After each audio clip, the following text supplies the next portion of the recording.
আসসালামু আলাইকুম। এই যে আমার মেয়ের হাতে যেই স্ট্রবেরি দেখতেছেন, সে এই টবের থেকে ছিঁড়ছে। এই যে স্ট্রবেরি এই টবের থেকে ছিঁড়ছে স্ট্রবেরি। আরও আছে স্ট্রবেরি গাছে। এই স্ট্রবেরি গাছ এই টবের থেকে আমার মেয়ে ছিঁড়ছে। আমার মেয়ে এই স্ট্রবেরি খাওয়ার জন্য আমাকে ছাদে নিয়ে আসছে। এই যে স্ট্রবেরি খুব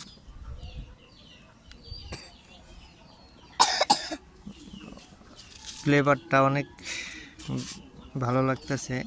স্ট্রবেরির অরিজিনাল ফ্লেভার, একেবারে নিজের গাছের মেডিসিন ছাড়া স্ট্রবেরি ফ্লেভারটা এত ভালো লাগতেছে, ছিঁড়ার সাথে সাথেই ফ্লেভারটা বের হয়ে আসছে।